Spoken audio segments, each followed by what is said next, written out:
I don't want to ruffle any feathers. Okay, Tom? But especially to those who don't celebrate, who don't acknowledge today is indeed Groundhog Day. Us groundhoggers, this is our Super Bowl. Groundhog Day.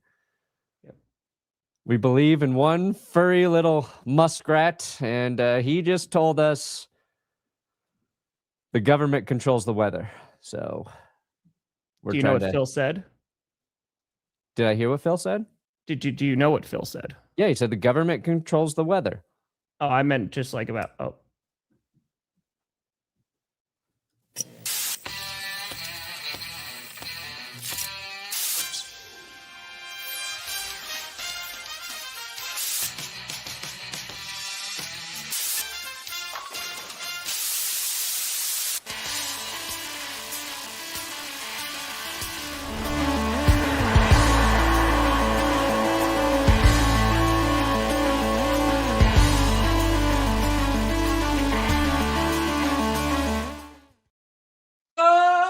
baby, we here. We're still. You in the right direction. Welcome to another edition of the Grossi Perna Show. I am Tom Grossi. That is Brandon Perna, and this is a G Uppy. Yes. I got it on good authority that Puxatawny Phil assassinated JFK. So he was in the grassy knoll, not on. He was found him. He just popped up and he's like, I got that guy. Why do this? What? I could see it. Never really trusted that guy, you know? Yeah, you don't never trust a groundhog. No, you never trust him. I think Bill Murray had it done in one of his iterations of reliving that day. Yeah. They're going to make the groundhog to assassinate JFK. That's it. He's just got to keep on stopping it, and it becomes a political thriller as well. Yes. I think, you know what? Greenlight it. Those legacy sequels? We got it. It's fine. Oh, Puxatawny. Puxatawny. Listen. So it looks like all the head coaching hires, there's some T's to cross, some I's to dot still, right? Because we got to wait for like Klint Kubiak and all that stuff. But it seems like all the head coach vacancy have finally been filled. So it looks like we can finally move forward. You lost Jim Leonard to the Buffalo Bills. So I don't know how you're going to replace your assistant head coach. I was hoping one more coach would have gotten fired. That way it would have officially been more than a third of the league having to replace their head coaches. Yeah, that's fair. That's fair. There's 40 new OCs. Like everybody had to get a new offensive coordinator. We got 10 coaches. The last two are, like you said, they're 96% done. Yeah. Something crazy could happen, but they got to wait for Kubiak because they got to wait until after the Super Bowl. Mike LaFleur, I think they just confirmed he's good, right? So that's a 5-year deal with Arizona, which, by the way, we talked about on this show weeks ago. Wow, look at us. Look at that. I think the Arizona Cardinals, like a lot of people go, oh, yeah, they're the last team to get a head coach because they fucking suck. They're terrible. They're so stupid. Not me. That's what other people say. I think the Cardinals actually outsmarted everybody, Tom. Who's coaching the Super Bowl? Who are the two coaches in the Super Bowl? It's the Mikes. That's Who why. Did the Cardinals hire? A Mike. Mike check, bitches. Cardinals are back. You heard it here first. I'm going to be on the Cardinals. You're your dark horse team. Not Tom Grossi. Me. No, I'm sitting out on the Cardinals for a good long while. Also, the big news, the Vikings fired their GM. Yeah, that was probably the biggest news, I think, of the weekend or Friday or whenever that happened. Whenever that was. Quezzy? Yeah. Quezzy gone.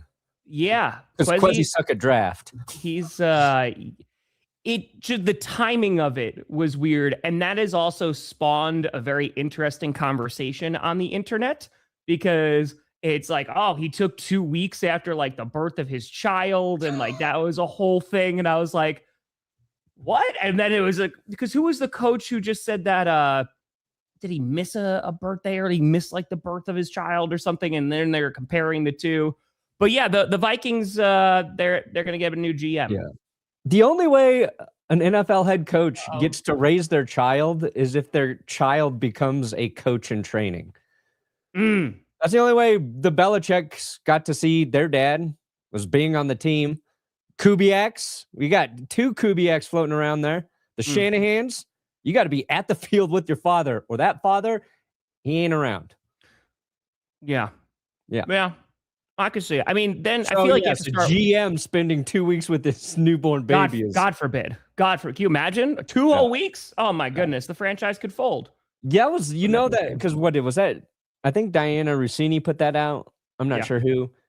There was some bitter fucking executive somewhere who didn't get that time off. Was like, all right, now I'm going to say what really pissed me off. It's not his terrible draft history. It's not the fact that he couldn't draft to save his life. No. It's this 2 weeks he took off when he should have been grinding tape. It's true. He should have been.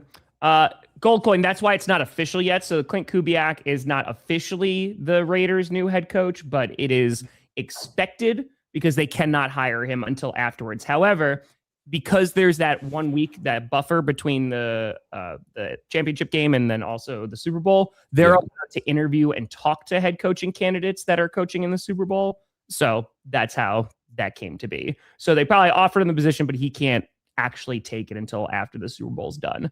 So it was like, even though there's some key differences here, when Jonathan Gannon went to the Super Bowl with the Eagles a few years ago, the first time they played against the Chiefs and lost, and then immediately got hired after that. So they could do interviews, but as long as you don't tamper. No tampering. No tampering. No pampering. Can't do that. Punxsutawney Phil has an accuracy about 38%. He could be a Packers kicker. Boom. He could. He could be your special teams coach too. Yeah, honestly, the Packers would be the most likely team to have a hedgehog as their special teams coordinator. Yeah, whatever the fuck he is. Nobody cares. Not Sonic, but it's, nobody cares. It's fair. That's fair. So we're gonna rank, but also this Quezzy firing. I wanted to talk about that for a hot second because the timing was a little okay. This is interesting, and then besides, also, God forbid you take 2 weeks off to be with your newborn, but besides the drafting, the JJ McCarthy debate has been popping up once again, right? Sure. Because then it came out, it was like, oh, well, Quezzy wanted to go with JJ McCarthy, and like that's also one of the reasons why he's out right now. And it just seems like the throwing under the bus has fully begun. And obviously, JJ, like it's going to be a pure evaluation year this upcoming season. And I wouldn't be surprised they bring in a veteran quarterback to have some kind of competition and see who winds up starting, similar to like what they do with Daniel Jones and Anthony Richardson over in Indianapolis. But it just, I don't know. How do you feel about it? Because it feels like it came out of nowhere in terms of the timing. It felt like it was very off. I can understand the rationale, especially what you were talking about with like drafting and stuff like that you wanted these picks to hit. And it's also, you're going from a 14-win team to what the Vikings did this year, though they didn't finish last in the division. Yeah, I don't know. I feel like this is a little wonky. Well, I think you're right in terms of the timing, but it seems like I think it's the right move for Minnesota. I think like you can look at their draft history and point to that as a problem right now for their struggles, right? And last year, there was a lot of debate about whether they would or would not try and keep Sam Darnold. And I remember us talking quite a bit about it on this wonderful show. And I thought that they would keep Sam Darnold. I thought that they would make a play to keep him there. And I knew like the constraints and, you had JJ, but like he was hurt. And it's a very simple sort of philosophy that you've got to live by if you're trying to build a football team. Sure. If you have a quarterback who is playing well and you win 14 games, you keep that quarterback. That's it. And that's so like GM Perna there. Now, we didn't know, and we were like, Kevin O'Connell's the QB whisperer. It doesn't matter. Whoever they bring in, he's gonna make them awesome. And there's still a chance he does that with JJ McCarthy, because as terrible as JJ looked at times this season, he had some moments, and it's like he just needs a full game. He needs to do that shit all game long. It's not the end of the world there, but the part of this that came out is that Kevin O'Connell was high on Drake Maye, and they wanted to try and make a move to get him. I don't think they would have been able to anyway. And then 2, like Kevin O'Connell really liked Darnold and wanted to keep Darnold around. And it was Quezzy who wanted to just move forward with JJ McCarthy. So if you think he's responsible for making probably the worst decision your organization's made since their last bad decision, which happens frequently with the Vikings, not every year, but they, then yeah, you move on from that and you try and find somebody who's going to be, it feels like him and O'Connell probably just weren't on the same page, and you want your head coach and GM on the same page. And that's based on what information we're getting right now. And it's tough because once somebody is fired, you've got a PR war. You got their side trying to clear their name. You've got the other side trying to justify why they got rid of this person. I mean, I'm seeing shit about them wanting to try and, get George Payton in there to be there, bring him back. So, like, who knows? But because again, like, if you're a Vikings fan, I think there has been some of the writing on the wall for a bit. And like you have the draft track record, and it also, I feel like, is amplified because Sam Darnold is in the Super Bowl on Sunday. Yes. I feel like that probably didn't help, right? No. Like, whether that was a rationale or not, it probably didn't help, where it's like, cool. Yeah. And to your point, because I remember we talked about it in the offseason, like, I understand you going to JJ McCarthy because you drafted him in the first round. You got to see if the kid is going to play. And if you're going to sign Sam Darnold, it's probably going to be like a 3-year contract. And also, I do think that the last 2 games probably had an impact on, if they were going to keep Darnold or not. But also, I don't know if this is a hot take. I don't think the Vikings have the same level of success the Seahawks have this season, even if they keep Sam Darnold. Oh, I do. Because the Seahawks don't have Sam Darnold. There's no Seahawks to contend with. And sure. Like, the Brian Flores defense, like, that was the way that they finished the year was very, very good. They're probably a 13-win football team. Maybe they win 13. Yeah, I don't know. I don't know if they're in the Super Bowl right now. Yeah. I mean, they're also in trouble cap space wise. Sergeant, real quick. I like Raheem Morris as a DC more than a head coach. So I think you'll be solid. I don't know. Obviously, you'll miss Saleh. The Packers just hired the 49ers defensive backs coach. I think that happened about an hour ago. But yeah, I don't think you're screwed. Again, I like Saleh as a DC, but I think Raheem Morris will do fine. He's a veteran dude, and he usually knows how to coach a defense up pretty solid. I think you're right. Oh, yeah, Perna going to be hitting that $1 million by the Super Bowl next year. It's going to happen. By the Super Bowl this week. My numbers are tracking, right? What are you at right now? I haven't checked my numbers. Oh, there we go. That's it. Yeah, the Dallas Turner, that pick, that aged well this year. He played really well. Yeah, that's it's nice. Jordan Addison. Yeah, good as long as he doesn't get in trouble. Yeah. Sir. But if you've got a good quarterback, you just got to keep him. You got to keep a good quarterback. I don't know. Especially when you've got a rookie who's young. Yes. You got a young rookie. He's hurt. Young rookie who didn't throw a ton in college. Sure. A young rookie who was fucking hurt.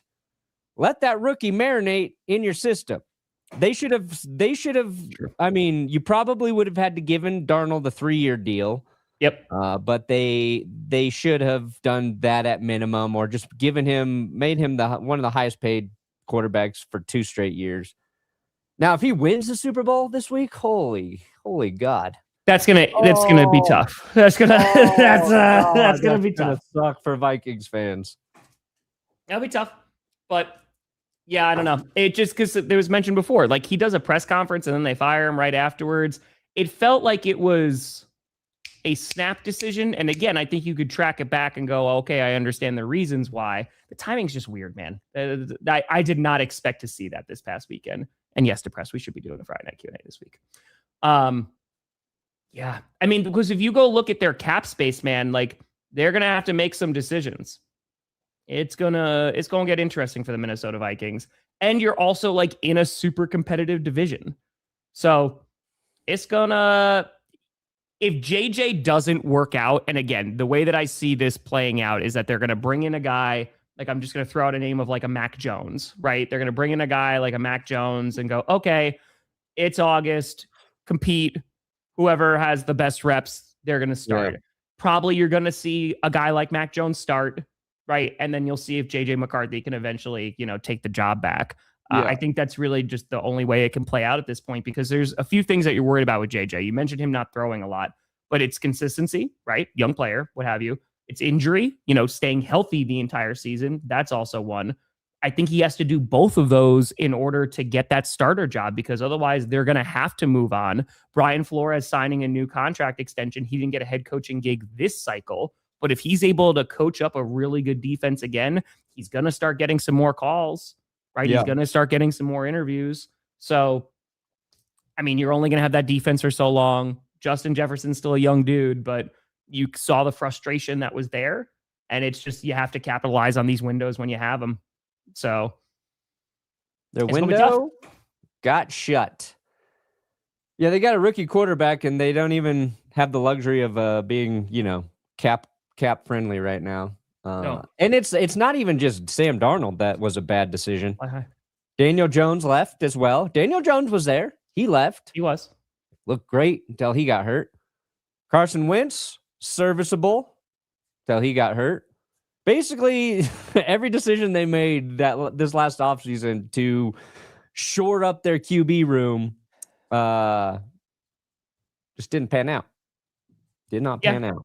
So, I mean, it's going to be a very interesting offseason for the Minnesota Vikings. Yeah. Because you're going to have like folks retiring. You're going to have to restructure some folks. People are probably going to go. And now you got to get a new GM too. New general manager. Easy peasy, lemon squeezy. Those are easy to find. Yeah. Easy. I think we talked about that Friday, if I'm not mistaken. I like Mannion to the Eagles. I'm upset that the Packers lost him. So he's rocking as the QB coach for the Packers. And he stepped in when Tom Clements retired. So all the talk about him is that he will probably be a future head coach.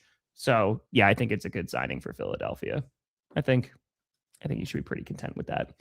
You're talking about, because we talked about on Friday, the Eagles OC, like that was a weird one too, that job didn't get filled a little bit more quickly. But yeah, no, I think you're going to be okay with Mannion. I think so. Oh, the Falcons have set themselves up to be the winners of the head coaching carousel. Have they? Stefanski? Let's rank the head coaches. Because we have, so the total list is, you got the Bills getting Joe Brady, the Steelers getting Mike McCarthy, the Ravens getting Jesse Minter. That probably is one of my favorite hirings. Giants getting Harbaugh, which, hold on. One of my favorite things that came out of this weekend, and this is why I will always love sports fans from the bottom of my heart. So there is a new batch of Epstein files released, right? And there was some folks in the sports world and in the NFL world that were implicated, of having communication with. And one was the Giants co-owner. And so sports fans immediately did what sports fans did and going, oh, well, my owner is not in the Epstein files. Couldn't imagine being me. So that's always a good time. But yeah, the Harbaugh signing to the Giants, I think that's pretty solid.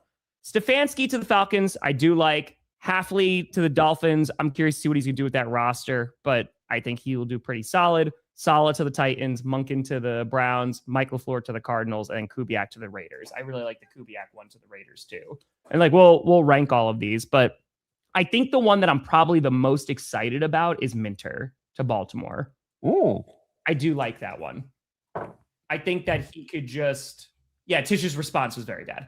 I just feel like that would be good. But I think the Falcons are you hope that Stefanski is able to get them to that next step, right? Because the Falcons got better this year. Their defense got better. Their pass rush finally improved, right? And it just was that consistency that they really needed to shore up, because there was times where that defense was getting a ton of sacks. They were generating some turnovers, right? And then the offense, you have one of the best running backs in the league, and you have some weapons. It's just about making it click. And also Michael Penix got injured, but I do like the Stefanski hire there. I think instead of ranking the head coaching hires, let's rank every NFL or NFL related person's response to being on the Epstein list. Let's do the best response rankings, because you had Tish, the Giants part owner, right? Yep. That was a big one. And then you had this one was funny. He's like, we were just talking, I mean, being on the Epstein list is not funny. No, that's not funny. Sports fans' reaction to it of making fun of other teams because their owners are on it. That is funny. Russell Wilson had to respond. Nope. Absolutely not. Not today, Satan. Some random plane broker tried to sell me a plane. I had no idea whose plane and never bought the plane, never talked, nor never met the man. Thank God. Now, that was a post from MLF Football, who I have blocked. One of the few blocks I had to do. Had to do it. Did it before the season started. Made my life a lot better. But yeah, Russell Wilson had to post this. Which, what was the post like? What, that he bought a plane from Epstein or something? Just that, like, that's the thing with that's like that he inquired about a plane, and that was one of the options, was one of Epstein's planes, I guess. My man just wanted to do high knees on his own plane. Yeah, his Wolverine blood, his high knees. Yeah. That's a crazy thing. There's a lot of people who are trying to do business, and they're getting exposed for having emails there. Sure. It's crazy. But Russell Wilson, just even this very loose connection, I would not imagine Russell Wilson having to do an Epstein response. No, but shout out to Russell Wilson. Just like, nope, no. I think he has the best response. You just say, "Not today, Satan." Not today, Satan. Not today, Satan. Hold on. This is important. Okay. Hold on. This is very important. Because if this is not, oh my God. What? So Tim Tebow is he's going to be in Denver on February 27th. Oh, if that's not a clickbait punishment, then I don't know what is. Hi, Tim. Hey, Tim. What else matters? You're either alive or you're dead. You're either living or you're dead. This is what else matters. So he was either alive, now he's dead, or he was dead, he was really dead. What else matters? What else matters? You walk through it. Everybody either puts a thumb up or thumb down. Is he giving a sermon? Is Tebow doing a sermon? I don't know what it is, but I need to look that up. Unironically, I would go listen to Tebow talk about God for an hour. Yes, that was announced, I feel like, a little bit ago, that it was like it was potential, because they announced they'll be in Australia. It's Rio de Janeiro, Munich, Madrid they're going back to again. Munich? Where's that? Munich, it's Germany. No, you said Munich. Where's Munich? Oh, Munich, I don't know. Munich. Welcome to Munich Stadium. Hey. Yeah, so, I mean, this is no surprise in terms of they want to just increase the amount of international games. I mean, that's been the rumor for the past like couple seasons, that they want to have like every team play an international game every year. And it's like, okay, they want to grow that market. Oui. Oh. They want to. Nailed it. All right, Perna, shall we rank? Yeah, I guess. Let's rank. Bye-bye. Oh, speaking of, did you hear back from Adam Rank? Yes. He thought it was at night. He thought our show aired in the evening. So I'll do it. Which was funny because in a span of about Yeah. 24 hours, I had multiple communications with different people in the sports world. And we had all messed up time zones. This with Adam Rank. And then I made fun of Fitzy for messing up a time zone. And then in my response to him later, I got my own time incorrect. So like, I was like, man, we're all really fucking dumb. And yeah, so Rank thought it was at night. I said, we'll figure out a time to get you on. And then he didn't respond. So ball's in his court. Way to go, Adam. Oh, your Broncos lost. I don't care anymore. I can't lone wolf them to win anymore. That's true. We'll get Adam on though. Yeah, we'll get him. And that should be an easy one. Boy. Shoot him a text. Be like, hey, Bears suck. He'll respond immediately. And that'll be it. Yes. I like this. New. See. Yeah. So we'll just use the team logos because nobody's out there preemptively making a head coaching tier list. I don't know why. Yeah. Personally. So we'll put in I'll write in the name as we select who got the best. What is this? The recliner. That's exactly what we're talking about. Yeah. I don't know if they're going to trade away draft picks to load up, but I mean, dude, they might be in the market for another quarterback. That's the thing too. Like that's the concern. The funniest thing the Vikings could do is trade draft picks to the Broncos to get George Payton. I bet you'd love that. Oh, I bet you'd love that. No, we like Georgie here. Well, because George was under fire for the Russell Wilson, right? What? Like, wait, what? Right? Because that whole trade, and then it was just like, because remember there when Sean Payton got hired, right? Wasn't there like he's going to talk directly to the owner and not the GM because they were pissed at the GM for how the Russell Wilson thing worked out, right? They don't care anymore. Water under the bridge. No, there was a brief moment there where we didn't know if George would stick around with Sean because we knew Sean would have to be on board with the GM. But they clearly had, I think, like respect for each other and figured out that they could operate together harmoniously. And they have. Like, they've done an incredible job. They getting off that Russell Wilson contract and then the free agents that they found when they had very little money. Guys like Malcolm Roach, who have been huge for the Broncos. Yeah. Some pretty solid drafts for George Payton. You know, you get a guy like Nick Bonito in the second round. So, yeah, I think like Broncos fans want George to stick around. 2026 is the last year of his contract. So it was an Athletic article that came out that said there's rumors circulating that George's name is in the mix for the Vikings GM vacancy. But I don't think he's going to leave. I don't know why he would leave. I don't know. And even just like the Bo Nix draft pick is another thing getting used against the Vikings, right? They jumped up, got JJ, and then Sean Payton famously said like he baited them into drafting McCarthy so he could get Bo Nix. Good job, Sean Payton. It's like, okay, Sean. Yeah, okay, Sean. But like if that actually worked, and Bo continues to, outperform JJ McCarthy, then yeah. JJ's got to play, man. He's just got to play. You got to play and you got to be good. And the hard part for McCarthy is he is being inserted into an offense that we know is really good.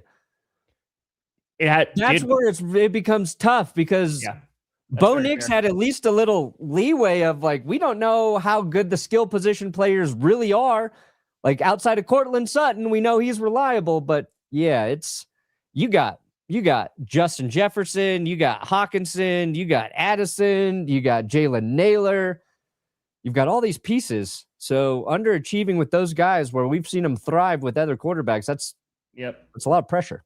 Yeah, that's very fair. So, I mean, dude, gotta stay healthy, gotta play well. That's it. You just got to be awesome at the hardest position in sports. Go do it, JJ. Easy peasy. Bo Nix for Sean Payton. Ankle surgery history, not HIPAA. Oh, yeah. I want Sean Payton to just reveal everybody's injuries all the time. This guy's had 37 surgeries. Here is a live stream of Garrett Bowles' colonoscopy presented by Sean Payton. Oh, he's sponsoring it too? And Kevin James, who played Sean Payton. Oh, okay. Let's live stream all of our player surgeries. Let's live stream them. And then, when you go into Walmart and say you're going to buy a new TV, in their TV section, it's just live streams of player surgeries. With every team across the country. With their information revealed too. Yep. Their medical history, their address, credit history, credit reports. Yep. Healthcare provider. Healthcare. Yep. Let's do it. Yeah. Okay. I can get behind that. All right. Yeah. Sean shouldn't have talked about Bo Nix's ankle surgery. If your quarterback's got to do some damage control, you had a slip of the tongue. But is that a pancreas? We'll find out. All right. Do we want to get rid of the new? Yeah, let's start. Who do you think is last? Do we want to go with last, or do we want to go with who the best is? We should probably. Why are there four rows in between the B and the C? Well, I had to add them. They just give you a template. I see. Well, so then I just had to go boop, boop, boop, boop. Well, there's 10 rows. Okay, so you're ranking from just I understand. Okay, I now understand. This will be number one, so I'll insert their name. There we go. Okay, now this makes sense. Okay, now we're starting to cook. Got it. Yes. Got it. Dude, the McVay coaching tree, they were just talking about that this morning. The McVay coaching tree is like all those offensive coordinators are now head coaches, right? Because it was Liam Cohen, it was Mike LaFleur. What were they just talking about? Oh my God. Oh, I got it. I literally just saw it this morning. I know. I got it in a script here. We're just talking about, Shane Waldron was on there. Kevin O'Connell. That was the other one. Yeah, and then he's got a bunch of DCs too. The KOC? Yeah, you know me. I'm talking about that big KOC. Okay. Where are you? Where? There it is. There you go, Yankees. All right, we could start with let's argue which one's the best. Let's just like really fight about it and get really personal. Yeah. Okay. Hold on. Okay, I'll hold. Let's see here. I do. Oh, yeah. So it was Matt LaFleur, it was Kevin O'Connell, it was Liam Cohen, and it was Mike. Yeah. So there you go. You got them all. That's it. You got them all. All right. Yeah, that's fair. That was very fair. McVay just got an extension. There you go. Sean McVay? Yeah, Sean McVay, and also their GM just got an extension. Les Snead. I'm not too surprised with that, right? I mean, they did pretty well, I would say. Let's keep the guy who keeps making other head coaches. Yeah, I think that makes a lot of sense. There you go. It's really, when you talk about Sean McVay's coaching tree, it's really Mike Shanahan's coaching tree, if we want to be real about it. Yeah. No, that's I mean, we talk about Shanahan's coaching tree all the time. Yeah. Yeah. Unlike Belichick's, it has life. Yeah, it's very true. It's a living tree. It actually has roots. Belichick's coaching tree is a dead tree in the middle of the forest that can never even be burned down by fire. It's eternal. That's how bad it is. So who do you think is the best head coaching hire? Great question. So again, the list that we have, we got Joe Brady for the Bills, Mike McCarthy Steelers, Jesse Minter Ravens, John Harbaugh from the Giants, Kevin Stefanski Falcons, Jeff Hafley Dolphins. Good God, there's so many. Robert Saleh Titans, Todd Monken Browns, Cardinals Mike LaFleur, and Raiders Klint Kubiak. Let's go Minter, number one. Are you solid with that? Yeah, here's a couple reasons. Reeling a bunch of info about a surgery. Obviously, John Harbaugh is the most decorated head coach in this cycle. I think it's a very solid hiring for the Giants. That one, though, it lost a little steam when Todd Monken took the coaching job for the Browns, because Todd was slated in to be John Harbaugh's offensive coordinator. So now the Giants, they got to figure that out, right? Minter had done just an incredible job with the Chargers defense, okay? In a season where the injuries on the offensive side of the ball made it kind of difficult to get consistent complimentary football in LA. So I like what he did with the Chargers defense. But the part of this that is nice, it has less to do with Minter in that he's just going into the most win-ready situation there is. I think the Ravens, of all the vacancies, you could argue have the best roster. You've got your quarterback in place. Derrick Henry, I think he's going to be a 40-year-old running back churning out 1,200-yard seasons at this rate. So, and their defense, I think a lot of people believe their defense underperformed. So if he gets the defense back up to where it was when they were supposed to go on a Super Bowl run, I think he has to do the least amount of work to look like a great hire. And that's not fair to him. I think it's a solid one, but I would put him up there. Yeah, I feel like I agree with you because we talked about that a few weeks ago between the Bills and the Ravens, right? Like, which is one of the more attractive head coaching jobs. And then the Bills had a press conference and it was like, okay, it might be Baltimore.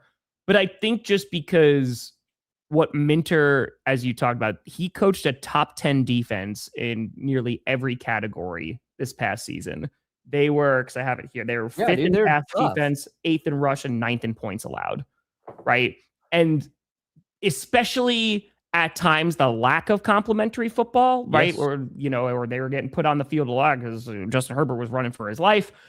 I just feel like this is, if you want to get that defensive identity back, like what you were talking about, I just really think that this is a good fit. Yeah. And he's also going to have some runway too, according to their owner. Yeah. So having the quarterback in place, I believe that Minter is going to do a great job. That's my feeling on that one. And they bring in Declan Doyle as their OC. Declan Doyle from Chicago. Chicago. Yes, they did hire him. Yeah. Yeah. The way I look at it too is like if the Chargers were able to keep Jesse Minter and then they bring in, Mike McDaniel, you go, Chargers they're going to be nasty. They're going to be deadly. Yeah. But now it's like, I feel like the Chargers offense is going to take a big step forward and then Correct. Defense don't know. They have the personnel on defense, but they don't really have a premier edge rusher there, like Khalil Mack's getting older. He's just getting older. Hurt a chunk of the season, so it'll be tricky. But yeah, I think it's in this coaching cycle, it's a little tricky to put in, a first-time head coach as number one. But dude, that situation is nice. I think it's one of the best ones to go into. Yeah, Brian, we were just talking about this before. I think that for the Eagles, it's a great hire because, again, the way that the Green Bay has talked about Mannion is that he's going to be a future head coach. So I think it's a loss for Green Bay, unfortunately, but who knows, man? We'll see. It does look like the Packers are going to keep Rich Bisaccia, which Bisaccia. Rich Bisaccia. Oh man, that's a time. It's a time. It's good. So safe to put Harbaugh in at number 2. Yeah, because I'm not. Wow, that was a Sean Payton for a second. Apologies. Yeah, I think Bo Nix has had 400 surgeries. I think I'm between Harbaugh and Stefanski, but I can be convinced about Harbaugh. I think just you have a guy, as you mentioned, the most veteran coach, right, in this cycle. While I'd be a little concerned about how they're going to do in the fourth quarter because they already had that problem this past season, I think the potential is there, right? Because I think the Giants, I know you claimed this past season that they were going to take that next step, right? And while they didn't, I think the pieces are there for them to do so, right? It looks like, okay, Jackson Dart could be that guy. You're going to get Cam Scatteroo back. You're actually going to have him be able to throw to Malik Neighbors. That's going to be really nice. If they nail this draft, like that will be solid. So it feels like the Giants are a team that Harbaugh could come in and put it all together and they could start being a pretty consistent football team. So I do like that. And I think they just have a bunch of young pieces that if they take that next step, the Giants could be pretty formidable this upcoming year. Yeah. Honestly, my number 2 coaching hire, I'm debating Harbaugh or Klint Kubiak at this juncture. Kubiak, I really like. I think Stefanski's fine in Atlanta. Terrible. It's terrible. But I think in terms of a coach we could be talking about, because the bar is set so low for Kubiak. I mean, the bar is buried 6 feet under the ground. If he takes the bar up to just ground level and gets the Raiders 6 wins, you're like, good move, good hire. Yeah. I think there's one, he's going to get the quarterback that he wants in Mendoza. 2, I think the biggest jump in production we'll see with Klint Kubiak in Vegas is Ashton Genty in the run game. So I think we can talk about all these guys, but I think in terms of a guy who's just going to look like he's done a tremendous job, it's going to be Klint Kubiak. So that's why I would argue putting him at 2. I think the Raiders, though, they're still, they've got a lot of things they have to address. Correct. Their offensive line. It's like, what is their defense outside of Max Crosby at this moment? So there's a lot of work to be done, but I would almost argue Kubiak at 3, and then you could put Stefanski at 4. Right, because I think it's also, are we evaluating the situation that they're going into, right? I think it's like that combo as well, because like with the Raiders, right? Brock Bowers, love the guy. As long as Max Crosby stays on defense, that's going to help. Ashton Genty, you saw those flashes, but I mean, they had one of the worst run games in the league, but they have an abysmal offensive line. But I do agree with you that I think you can make the argument for Kubiak at 3, because 1, I'm excited to see him be a head coach, right? And the offense for Seattle was a lot of fun to watch this year. And if they're able to also like get that ground game going with Genty, and they just need blockers, man. And they also get their quarterback. Yeah, I could see that. I could see it as 3. I could be convinced that he could be 3. Boom. Yeah. Kubiak. I like that one. And look, Kubiak, it was not, he did a tremendous job with the Seahawks this season. But the year before, we were talking about Kubiak because at the beginning of the season, the Saints offense with one Derek Carr was lighting teams up. We were like, where the hell did this offense come from? And that was Kubiak. And then, of course, it slowed down. Derek Carr got hurt. Everything kind of went to shit there. But Kubiak's name has been in the works for this for a little bit. So let's be nice to the Raiders. I can be convinced there. Then I have to go Stefanski at 4, because I just think that's a great situation that he's going into. That's fine. Stefanski. I'm a little high on the Falcons right now. I gotta see more of. We gotta see how Michael Penix does, right? Like stay healthy and but I like enough of it. I just really like some of their defensive moves that they made this past offseason. They took some big swings, go getting some edge rushers. It paid off for a good chunk of it. Yeah, I'm curious to see what they're going to look like this year. I like it. I'm actually going to put Buffalo at 5. I'm okay with that because I think it's a lot of situation based. I think because you have Josh Allen, man. They're going to be solid still. They got consistency on the offensive side of the ball, and then they got your guy that you wanted. Yeah, Jim Leonard as DC. They got Jim Leonard to be their DC. I'm very curious to see what that's going to look like. Sexy name. I think that's the right move for Buffalo. I know shit looked bad. It looked really bad for the Bills. And even the Joe Brady hire in and of itself kind of split. I think there's fans who go, this might be okay. And there are fans like, this feels kind of like a lazy move. we should have the pick of our litter with Josh Allen type thing. Yeah.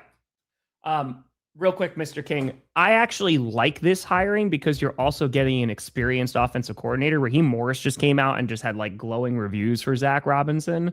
So I think it's solid. We'll see how they're going to, I think you just need to also be able to run the ball effectively, because that was something that when they finally got Bucky Irving back, what was it, like 1 or 2 games? It was like, oh, okay. Like he had those, but then their run game kind of like disappeared a bit.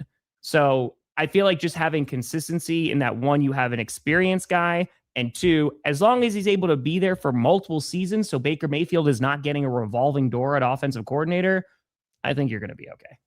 I think you'll be solid. Yeah. I think it's a solid hire. Yeah. I saw that the Seahawks are selling. I mean, dude, they win a Super Bowl, right? Yeah, I think they win a Super Bowl. Holy cow. I mean, that's going to go for a good amount of money. Do it. I mean, what you really need to do is just GoFundMe for Perna to be the new owner of the Seattle Seahawks. Oh, yeah. I'm sure he'll take great care of them.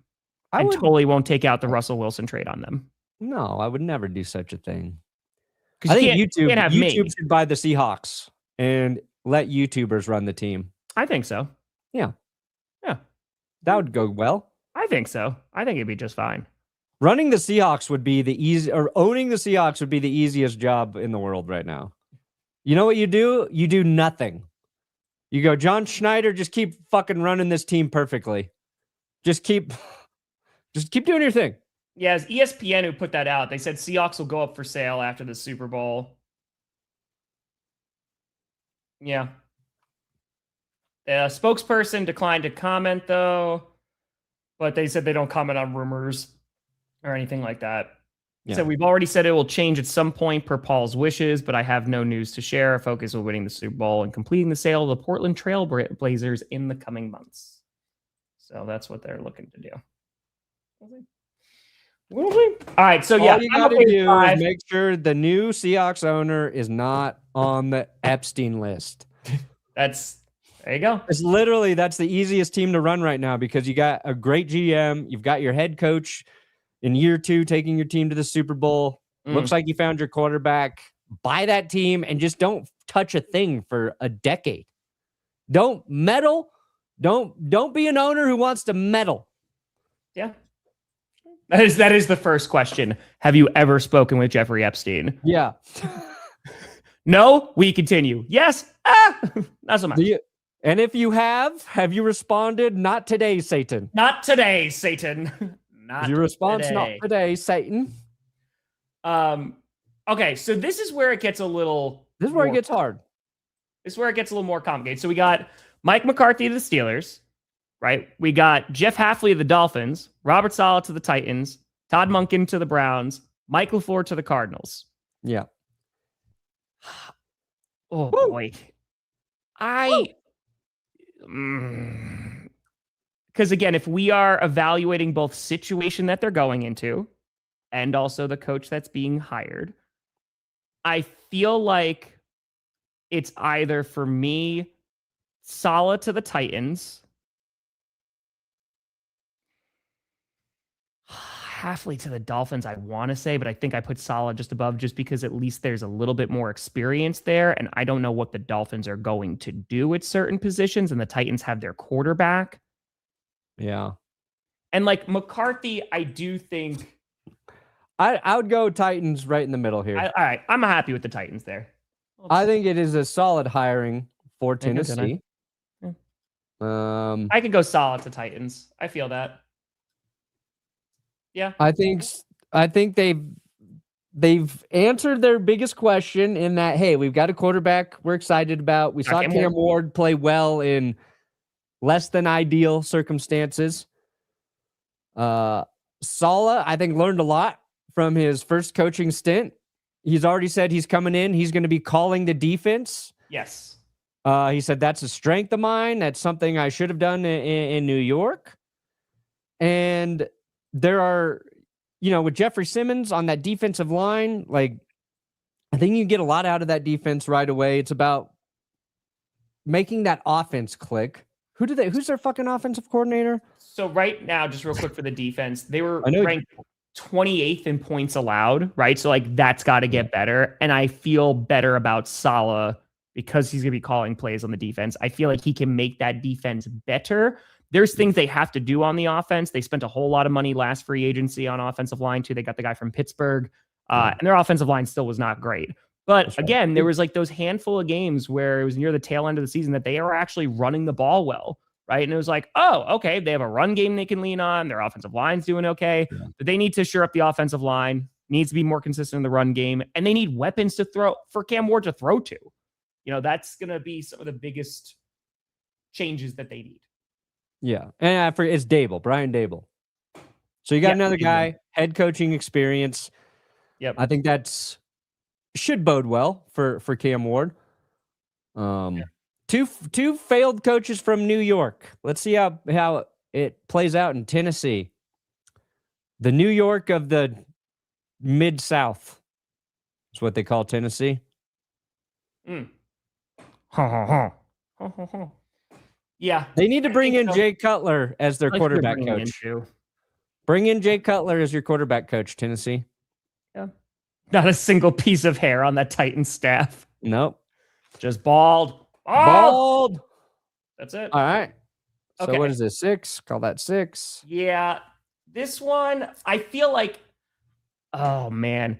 Because after you and I, that's what I'm feeling. Ooh. Yeah. Ooh. I don't know. You got Halfley last? I don't think Dolphins fans are too excited right now. I don't think they're that excited either, but I like the potential a little bit. Okay, so here's the issue I have. I like the Mike LaFleur hiring, but I hate the situation that he's going into. Yeah, I agree. Because, man, you got to make a decision about Kyler Murray, right? Like that. Yeah, I think they have the 3rd pick, if I'm not mistaken, in the draft. They there's some things that they gotta figure out. There are some because like the Steelers, I am right there with Steelers fans. I understand that it is not an exciting hire. I understand my hesitation is that it's going to be very similar what they did with Mike Tomlin, and that's not a bad thing if you have an established quarterback. They don't have one though. And that's concerning. Are they going to be in a position to go and acquire a quarterback?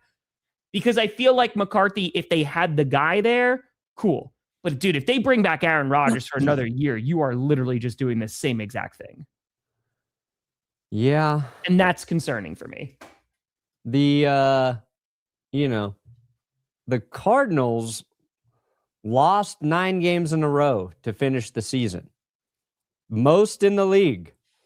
Does anybody know who lost the 2nd most games to close out the season? To close it out? Mm-hmm. I mean, the Jets got to be up there, yeah? They're up there, but they're not the 2nd most. It'll make sense once you hear the answer. It's the Colts losing 7. That makes a lot of sense. Yeah, they dropped a lot of games. Like, oh man, I forgot how bad that was for Indy. I forgot they fell off so hard. Yeah. That was very bad. The Jets lost 5. They had, I think that was their last win against the Falcons. Yeah, cost them the number 1 overall pick, something bad. like that. That was bad. Ashley. Yeah, none of these situations are great. I feel like. God, because like one they all should just be number 7. It's like, for being honest, it's like it's fair. So, couple thoughts. Hold on 2 seconds. Ashley, do you think Zach Taylor had a great deal of input into the draft? I think the Bengals are looking at a guy who didn't play a snap last season because that worked so well before.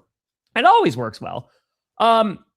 It depends on the structure because you will have, like, let's take the Cowboys, for example, right? So Jerry Jones, he is pretty hands-on when it comes to being involved in the draft, at least in some capacity. So you'll have some owners that are going to be super hands-on. But the majority of the time, again, this is depending on the team, But the majority of the time, you either they work in tandem, the head coach and the GM, but the GM is the one who's also building the roster. They're the ones that are going out and making those deals and are saying, okay, they're the ones who are on the phones with all the other GMs and making trades, and on draft day, they're doing a lot of the legwork. So it usually is the GM who's the front-facing person when it comes to drafting folks, and also just doing free agency signings, etc. You could have coaches that are going to have some input, some more, some less, but it just depends on the spot. I don't know what Zach Taylor's involvement there is, but yeah, Pro Bowl quarterbacks,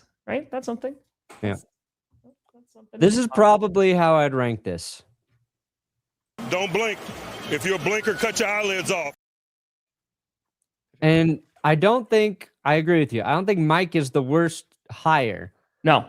I think he's going into the worst situation. It's a tough situation. Cleveland, you go, okay, Todd Monken, at least he's inheriting a very good defense. Maybe he can maximize Shedeur Sanders. Yes, they're in the Deshaun Watson contract hell this season, but the following year it starts to get better. The Steelers, you go, okay, they were a playoff team, so that situation's not bad for Mike McCarthy. They have to figure out quarterback. Dolphins, you have some pieces on offense. The Dolphins and the Cardinals are similar in that when you look at those teams, you can't just go, that's their strength. The Cardinals, you go, Trey McBride. Dolphins, Devin Achane, Jalen Waddle. Yeah. Because Tyreek Hill's coming back from injury. Not even certain he's going to be there for the Dolphins. We saw the Dolphins defense play like weirdly very good halves of football to close out the season, but not complete games of football. The Browns. So here's the thing. I have a tough Steelers Browns. I have a tough time putting the Browns up there because they're in a situation that's not great either. Like, they have the defense, right? Like, you got Myles Garrett, Sackley, whole 9 yards. But who the hell knows what they're going to do? Like, they have a gajillion quarterbacks on the roster, but who knows how that is going to pan out? And I don't think it's a sexy hiring, but and it's not that I don't believe in Monken to do a nice job. I just think that they're going into a situation with the ownership, with the offense that I don't feel super confident in. They got 2 Pro Bowl quarterbacks, Tom. Now say that with a straight face. They kind of have 2 Pro Bowl quarterbacks. There it is. There it is. I mean, I don't know, man. It's just because what's going on with Schwartz too? They don't have a defensive guy? You're going to leave. Dude, I want the Steelers to get him. I don't know.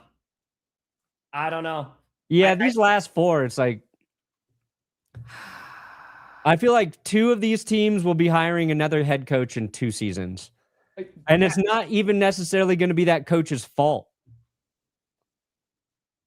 Like, now Denzel Ward.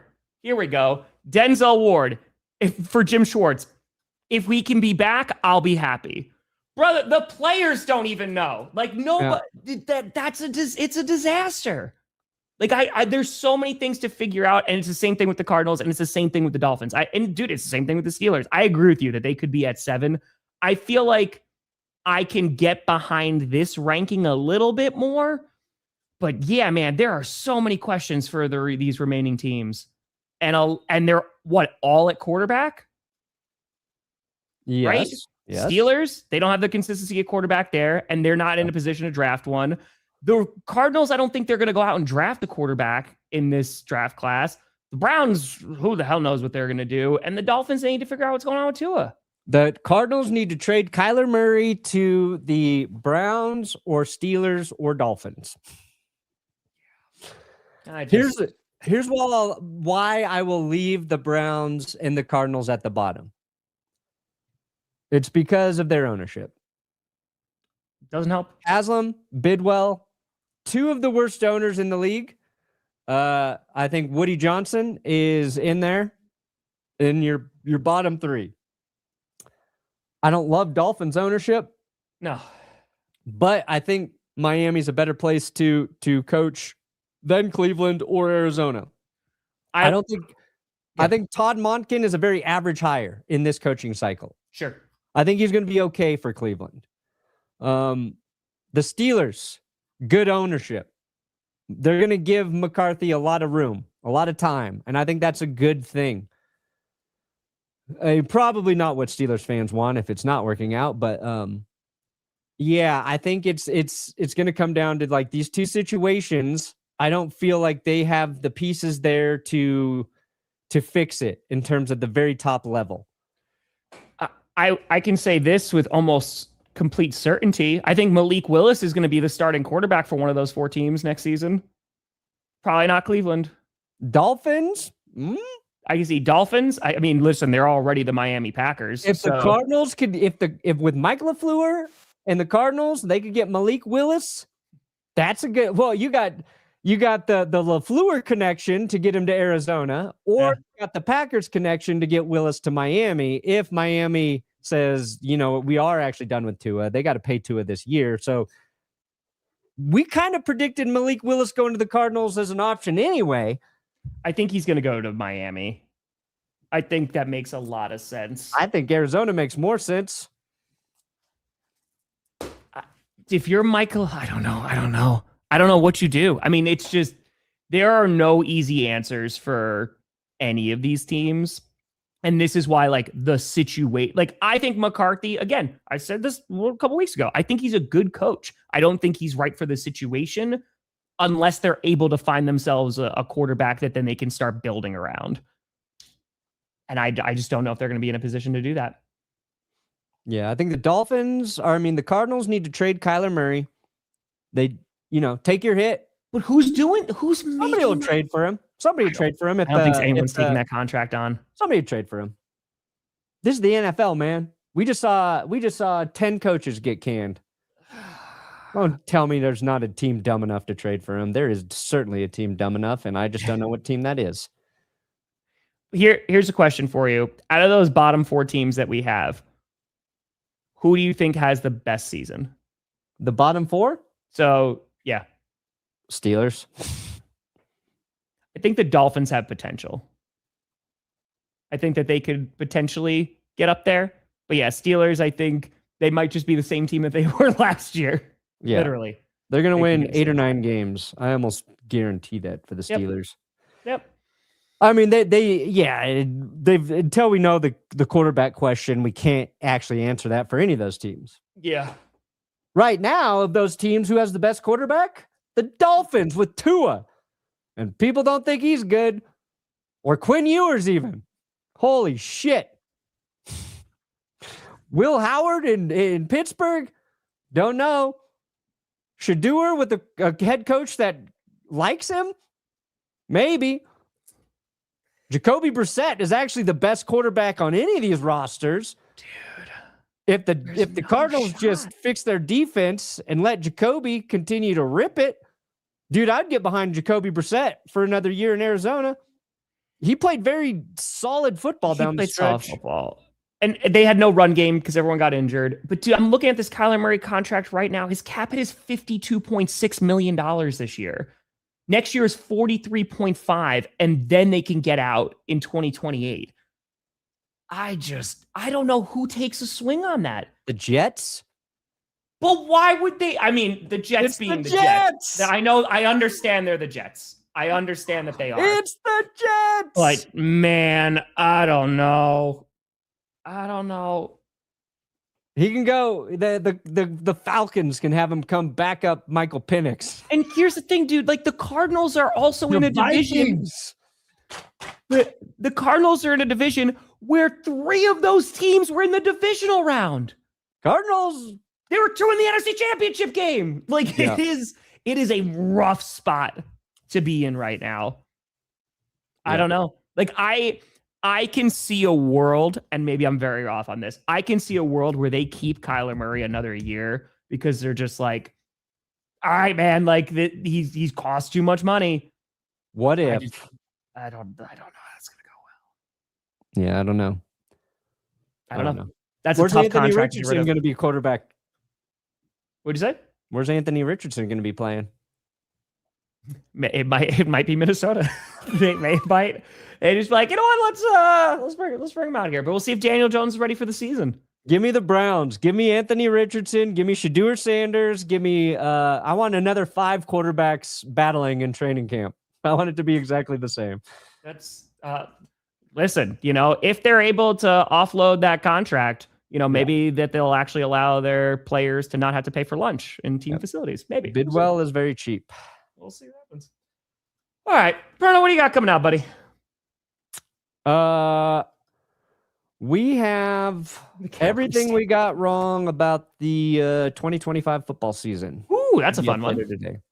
I like it. Yeah, we did one of those last year, and we did it in December. And I was like, why the fuck do we do that in December? But then I forgot about it, and I was like, oh, yeah, that'd be a good one. Yeah, there you go. I think I'm having a skit come out today. Little skit. I'm pretty sure. Also, I'm going to do a members Q&A this week. So nice. Because I forgot. It's not forgot.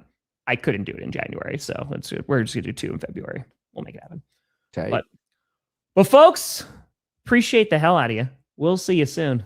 I'm Tom Grossi. That's Brandon Perna. A week from right now, we'll know who won the Super Bowl. Oh, fuck. Yeah, we will. Yeah, right. It's there. And Ooh. it's true. I also like Marcus Jones a lot. I do. But thank you so much for watching. Tom Grossi, Brandon Perna. This is GPS. And you have been navigated. And reached waggly laggly.